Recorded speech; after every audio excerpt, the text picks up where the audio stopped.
미중 패권 경쟁 속 독일의 전략적 선택, 캐나다와의 원자재 협력.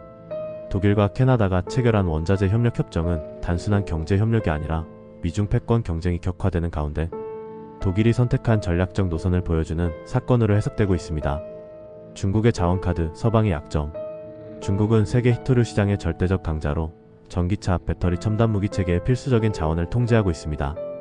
특히 지난 4월 중국 정부가 7종의 히토류에 대한 수출 통제를 발표하자 독일과 유럽 산업계는 즉각적인 충격을 받았습니다. 이는 단순한 경제 조치가 아니라 지정학적 무기화로 읽혔기 때문입니다. 독일은 전통적으로 중국과 긴밀한 경제관계를 유지해왔지만 이번 사건을 계기로 전략적 의존에서 벗어나야 한다는 압박에 직면하게 되었습니다. 캐나다와의 협력, 대서양 동맹의 강화. 프리드리 메르츠 총리와 마크 카니, 캐나다 총리가 발표한 이번 합의는 서방의 자원 전략 다변화 정책과 맞물려 있습니다.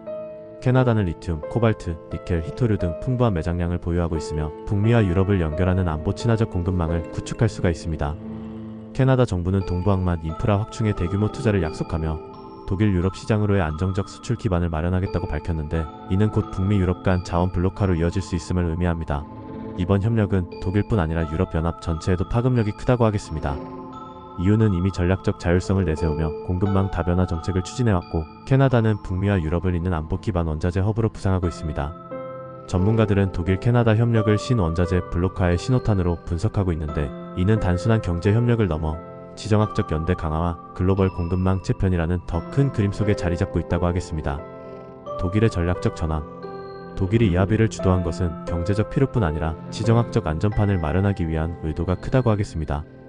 미중 경쟁 속에서 독일은 더 이상 중립적 관찰자에 머무를 수 없는 상황입니다. 미국은 디커플링, 탈동조화가 디리스킹, 위험 축소 전략을 압박하고 있고 중국은 원자재를 무기화하며 유럽을 흔들고 있습니다. 따라서 독일은 캐나다와의 협력을 통해 EU와 나토 동맹 속에서 전략적 자율성을 확보하려는 것입니다. 중국의 반발 가능성. 중국은 여전히 세계 최대의 히토류 생산국으로 독일 캐나다 합의에 대해 비판적 반응을 보일 가능성이 높습니다.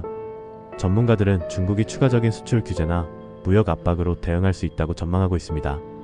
이로써 원자재 공급망은 경제 문제를 넘어 미중 경쟁과 서방의 대응 전략이 교차하는 국제정치 무대의 핵심 변수로 자리 잡게 되었습니다. 향후 전망. 새로운 냉전의 자원 전선. 이번 합의는 글로벌 원자재 시장에서 자원의 지정학적 냉전을 본격화할 수 있습니다. 독일은 중국 의존을 줄이며 서방 진영의 공급망에 깊이 편입될 수밖에 없고 중국은 이에 맞서 아프리카, 남미 등지에서 영향력을 확대하려 할 가능성이 크다고 하겠습니다. 전문가들은 독일의 이번 선택을 경제 실용주의에서 전략적 현실주의로의 전환으로 평가하고 있습니다.